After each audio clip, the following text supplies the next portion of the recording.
What up, Screen Fiends? I'm GB, and you're tuned in to Headz TV, where we like to discuss all the wonderful things appearing on your movie and your TV screens. In this episode, I'm going to give my review of Preacher, Season 2, Episode 10, titled Dirty Little Secret.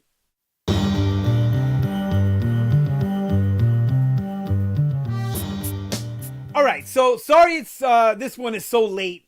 You know, I said this before, I started a new job, so with the hours that they want me to work, and then plus, you know, being a parent, and then watching these shows, and then finding time for YouTube, I'm just trying to find a balance in my schedule and find a way to make it work for all parties involved. I know some of you miss when I don't put up a video, and, you know, I miss not making them, so bear with me while I try and figure out the schedule. I will do the best I can to catch up on everything that I missed. All right, that being said, Preacher, Season 2, Episode 10, Dirty Little Secret. I like the title on this one. It alludes to a lot of what's going on in the episode, because basically everybody in the episode, except for Tulip, has a dirty little secret, you know? So it's, you know, fun to just try to pick apart everybody's dirty little secret. Even Cassidy and Dennis, with the fact that they're vampires, that really nobody else can know that, you know, outside of the group, of course.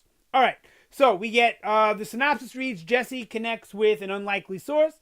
Jesse goes unforgiven when Tulip discovers he's been lying to her.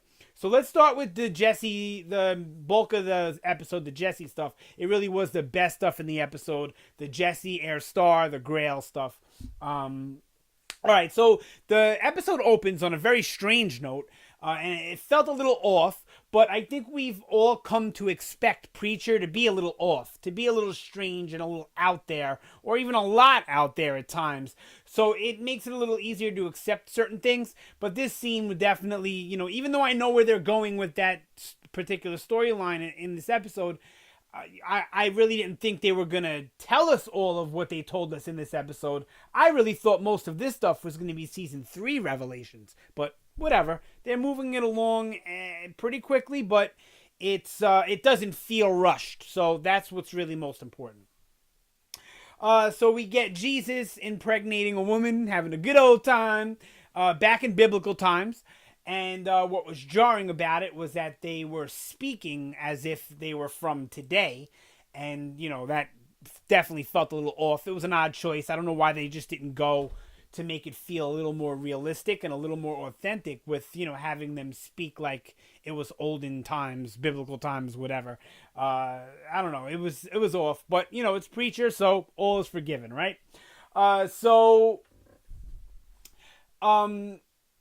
Then, you know, we jump forward to where Jesse is talking to ARE Star in the bar. He's trying to still find God, and her star's really no help. But he does kind of lead Jesse to believe that he's going to be help, even under the influence of the Word of God. I don't think this is intentional. I just think that Jesse is so hell-bent on finding God, he's not asking the right questions the right way to the right people. So, of course, he's going to get a lot of misleading and misdirects, you know, in that approach.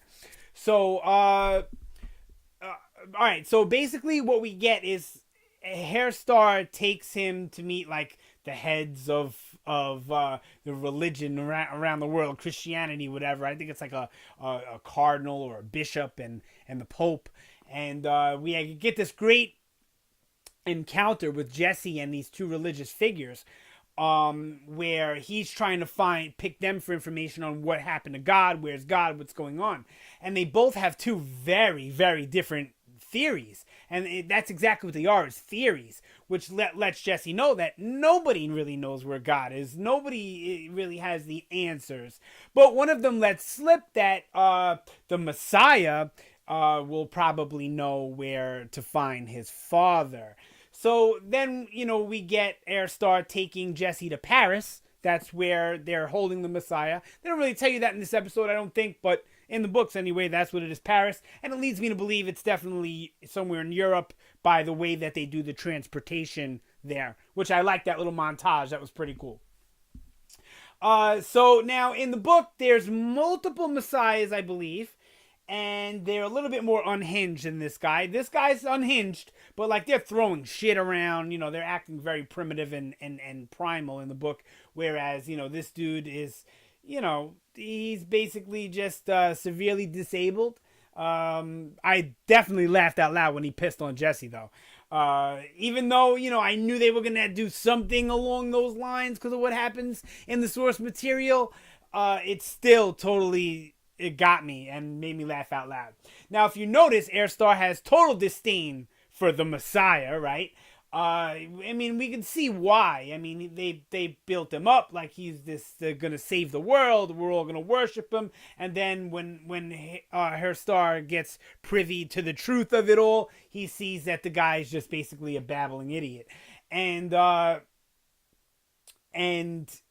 this goes back to the episode prior, Puzzle Piece, where, he basically is like Jesse is the piece of the puzzle.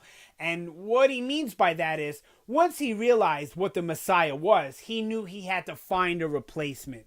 He knew that this inbreeding thing, it wasn't going to work out.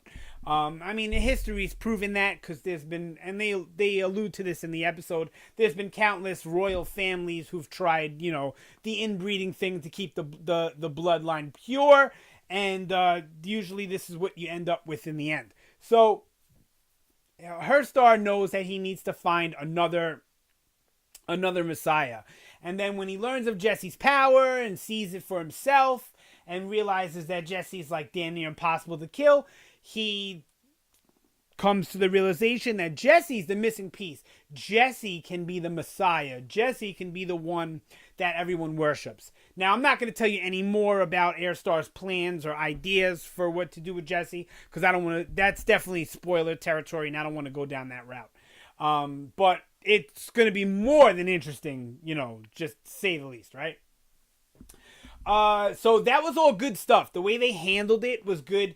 I thought, maybe this episode out of all of them felt the most rushed, which is not a good thing, but I don't think it felt rushed to the point where it was a detriment to the episode, the story, the season, etc., etc. But the Jesse and Airstar stuff was definitely really, really good.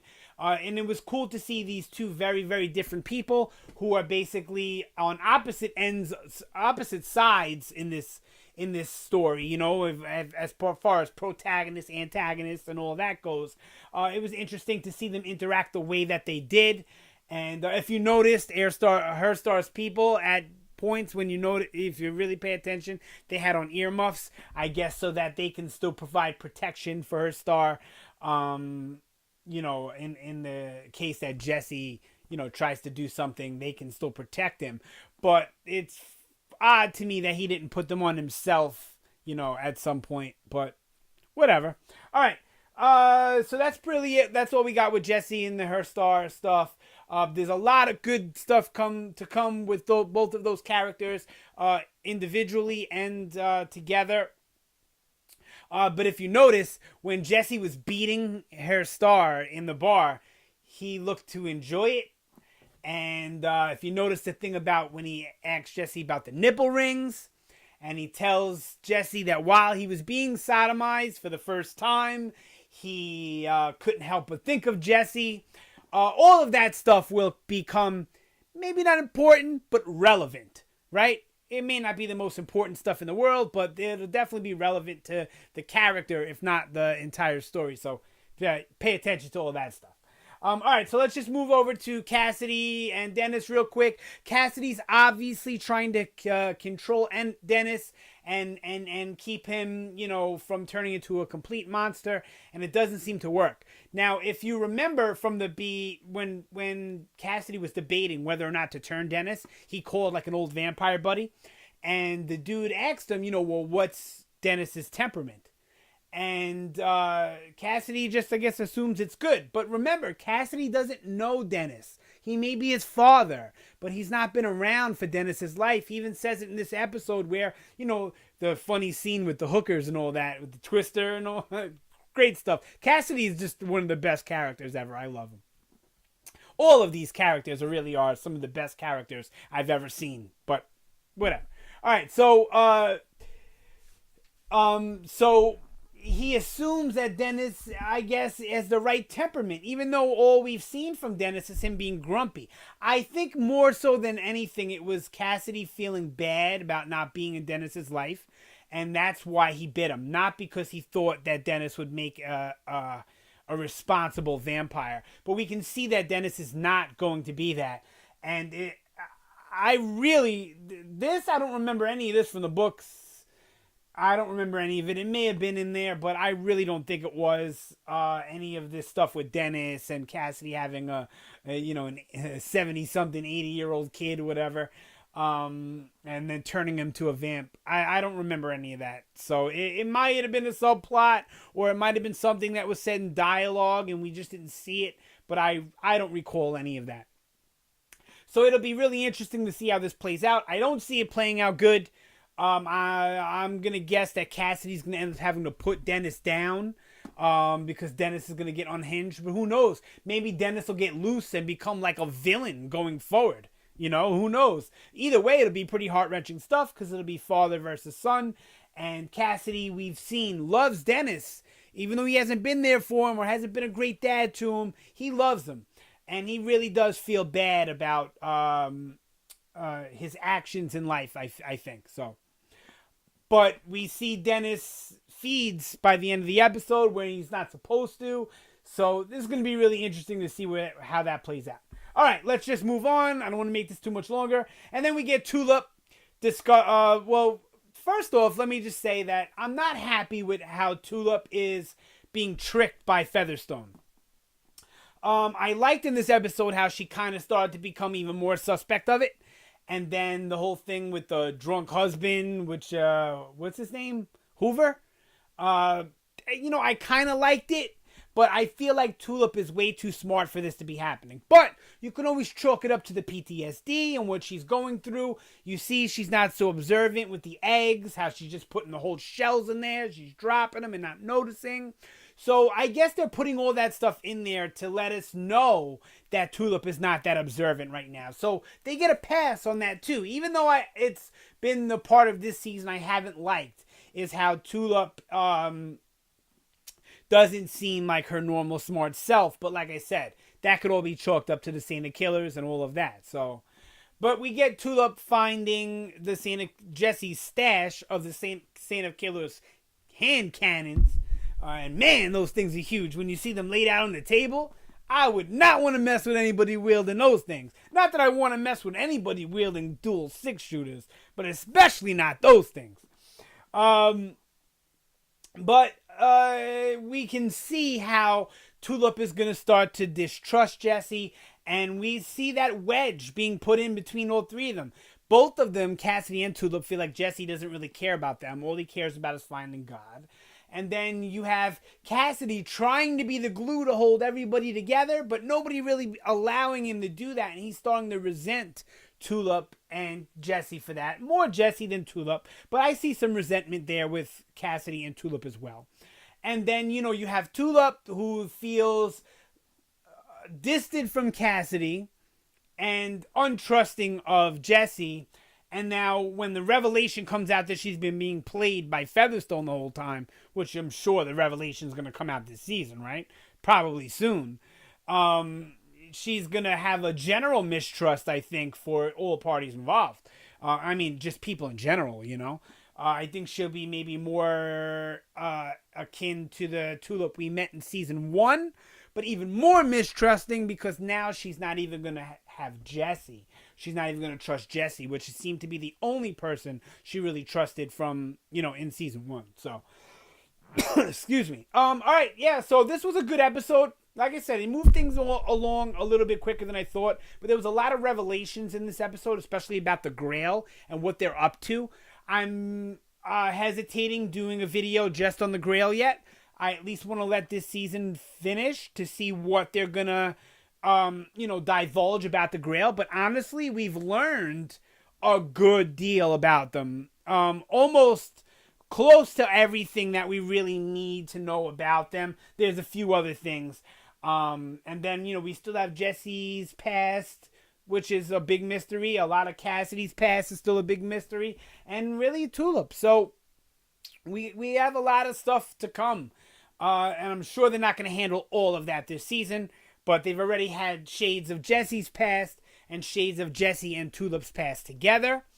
So I'm sure we'll get a little bit more before the end of the season, but there's only, a couple episodes left, so we're winding down. All right, that's it for this one. Like the episode. Wasn't my favorite of the season, only because it felt a bit rushed, but it made up for that in Revelations that I didn't think they were going to get to this quickly. So, and they handled them well. Maybe not what I was expecting. I was expecting a little bit more, but still handled well. Still enjoyed it.